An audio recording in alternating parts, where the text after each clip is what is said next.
I'm sorry. The only word that's coming through my mind is a lowlife. Someone that doesn't put you on the list nor the child on the list. You don't want to push your child aside because you've seen people. So you must have had people that you saw around you that kind of put their kids on hold while they go and get a love life.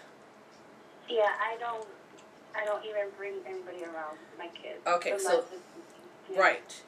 That is good, and it's also bad in itself because you want to stick to these morals and values. Well, that's what also pushes the people away because you are like, but I don't want to repeat this hell again, where they're not going to accept me or my child because you're a package deal. Right, of course.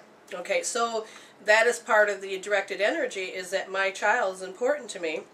So now I'm just going to ask Spirit, if she were to heal something.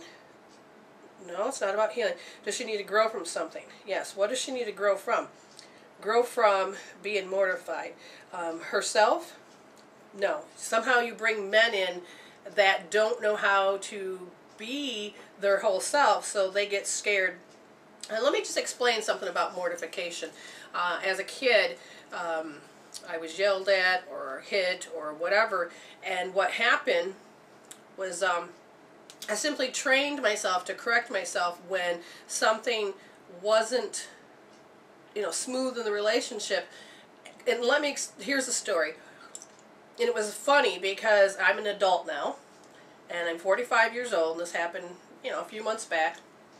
So as me and my husband are laying in bed chatting away, and I had forgot we had watched TV, and I had a plate of food or something, and I couldn't reach across, so I put it on top of the flat surface, which happened to be the fan. Now it's the paper plate. All it has left is crumbs. And I thought my intention is when I get up, I'll take and throw it away because I didn't want to disturb the TV watching. And so I had forgotten. So I said, I got to turn the fan on. I turned the fan on, and up goes the plate, floats over, flips over, and lands on his head, and crumbs everywhere. And he's laughing, but the little kid in me went mortified. I'm going to get in trouble. Even though my adult self is saying that's freaking hilarious because we both watched the plate go up, hover, flip, fall.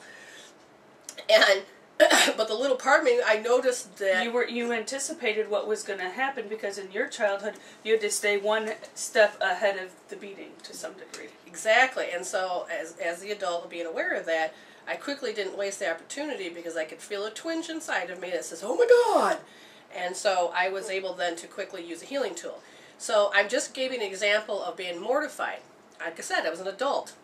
If I wouldn't have known what I had to heal, I would have wasted the opportunity, and then eventually it would build, and then more bad stuff could happen, and I could actually get a response of someone being angry at me. So they're saying that you pick people that have a self-correction process of denigrating themselves. And you wanted to pull out of that. You don't want that in that relationship, but you can't tell because it's not one of those things that you see on the outer surface. Isn't that right, Jen? Right. People don't just walk around saying, hey, these are all my issues. Okay, those are all your issues. Let's see if our issues could combine nicely together. It would be great if that's the way it was, but it's really not how it happens. And so after you get going in a relationship, it's usually after you've gotten into it to see these little things. Exactly. It's not that they're trying to hide it. It's because they're the nuances, and they may not even be aware that they do it either until something happens, something triggers, and then all of a sudden, woof, there's their reaction. It's like, whoa, where'd that come from? Exactly. So you keep pulling these men in, and what we need to explain to you is this. The attracting factor is that you will attract people in your world that have to do with how you set your childhood up. What parents you chose, the relationship, the culture, the environment, the religious factors, everything. And so when you grow up, whatever needs to be resolved or grow or develop or heal, unlearn, is to, you attract these guys in your world. I did that. I kept attracting, they're great people, but when we come together, we're not. And so I kept attracting losers. That's what people say, oh, they're losers. No, these were great people. It's just we combined together, we didn't work. Right, it's like when you have to make something to eat together, there are some ingredients that work well together and some that don't. Like, I'm not going to use ketchup to make chocolate chip cookies, because that's gross. But it's like, but ketchup is useful if I want to make meatloaf or hamburgers or something, right? Good. So then it works well with some things, but not everything. So that's a very good analogy. And so what happened for me was that after my first divorce, I asked God, okay, help me in my journey. So God lined up a dozen people. And apparently I forgot to in the past until I was talking to Jen. I go, holy crap, I forgot there's two. So there was a dozen altogether. Cheaper by the dozen. Cheaper. So I dated, and then when I finally got to the end, I says, I'm done. I don't want to do anymore. And I learned that, and he goes, what's in common? God said, and so I said, all right, it's this, this, and this, and this. Do you want that in your world? No. Okay, so look where you compromise to have love. Oh. I sacrifice certain parts of myself. I try to like sports. Okay, you're a drinker. Okay, I try to like that because this guy's paying attention to me. And it's not about who pays attention to you. It's about what are you attracting. So when I healed this chunk out of me, and I said, okay, I'm ready to get married. And then God lined up my husband I have now. And it was just beautiful. But I learned that I don't have to compromise, cut up my expression. I don't have to change myself to become what other people want, and that's what I learned as a kid. So I ended up attracting, I don't want to say better, but it's more healthier for me. I mean, I have more in common with my husband than I have with any of the other guys I dated. And he wouldn't work with other people where right now you're working drawn together. Exactly. So at this point, your major concern is that you have value for your child and you have value for yourself. Bravo.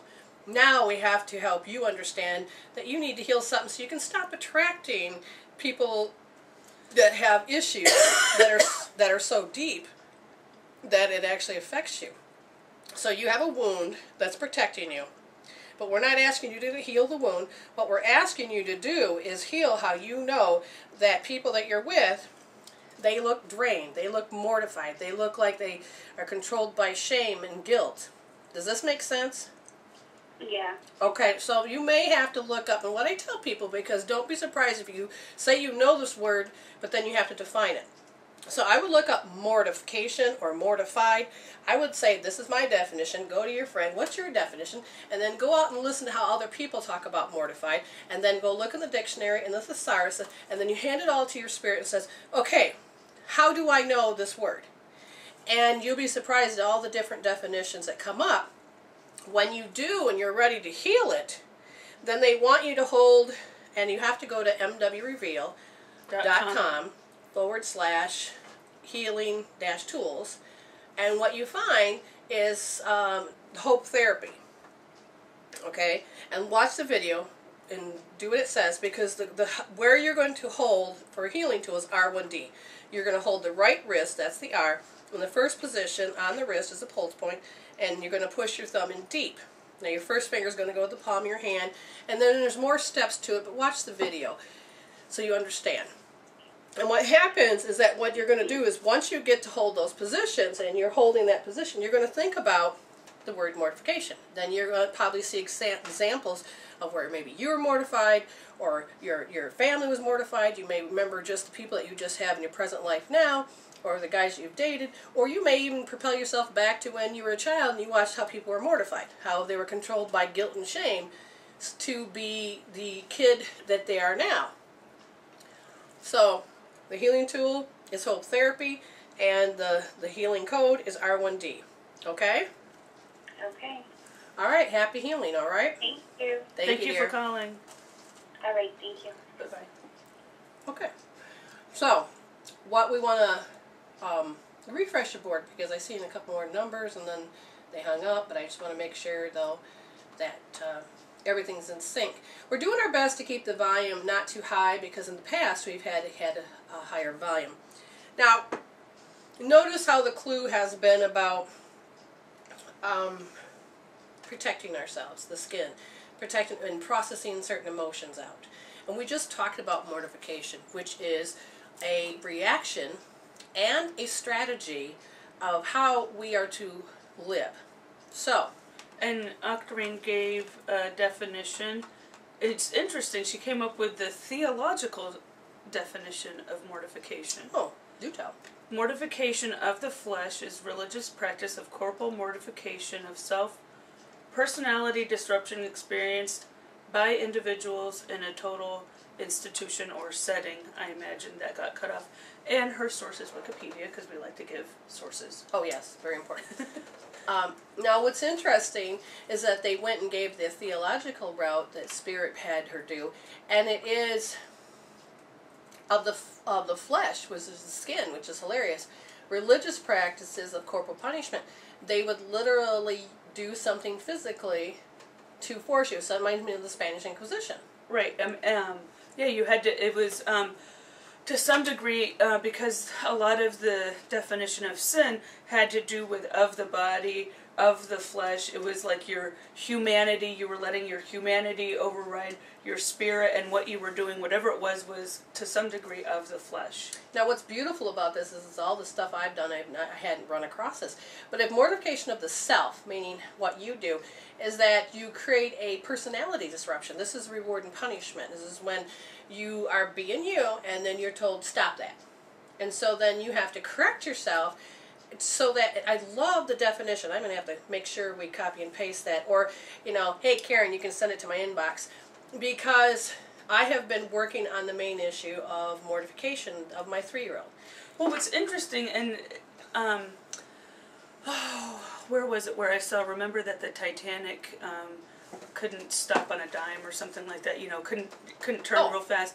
But that's to some degree when somebody's wanting a child to stop something because they're going, and all of a sudden they're like, stop that, it's like, and imagine that response in the body of like, you're going along full throttle and all of a sudden someone says, stop that, and what it takes in the body to stop whatever you were doing. Yes, and that's one and reason. That's part of the mortification. Okay, so I'm going to have myself muscle tested. So this new definition of mortification, is this what's stuck in my bronchial tubes? Yes. So literally I have to freeze and punish myself. And because it is a self-correction process, you can feel their shame, or the way that they're shamed that you're behaving, or their guilt. You can feel their guilt coming at you because they want you to change, but they don't know how to really train you, teach you. And that reminds me, is this related to when my husband was trying to help me write something the other day? Okay, so what happened was I was writing something as a kid. Simply as a kid, I was not taught. I was yelled at and told that this is the only direction there is. And so I have questions. So when he was helping me to write it, I says, I don't understand why, what did I do to write it wrong? But I didn't ask that question. I was simply freezing up and not saying and asking the question, even though inside of me I'm like, I need to know the answer. So he couldn't answer because he didn't know I was asking a question. So the way he was showing me just reminded me of when I was a kid. I find that an interesting song. Jen, how did you interpret that? It seems like it's a song about fluffy stuff that's going to carry us away from this reality. So isn't that interesting that sometimes, I think it goes to the mortification, that when we're mortified, we want to go to that happy place. Yeah, we can create personalities too, different ones. Yeah. So that's interesting. Like I said, here, I'll let you do this. What I'm going to do is I'm going to look up 2, 3, 4 because they kind of have pointed that out. And I'm going to be using the Doreen Virtue Angel Numbers 101. 2, 3, 4. Let me just make sure I can count. Is you have powerful allies in the angels, archangels, and ascended masters. They are with you right now, helping and guiding you. So, even when in the moment, see, no, I watched you cough, I watched me cough, and throat represents the expression factor. Mm-hmm. During the time of mortification, especially if you're trying to force yourself to behave a certain manner, you will then disrupt that fifth chakra. You'll disrupt your creativity and your expression and your choice because you're recorrecting. People just clearing throat is not about just having a clear throat. It's not really a physical sensation. It is a result of probably some particular habit. In this case, being mortified.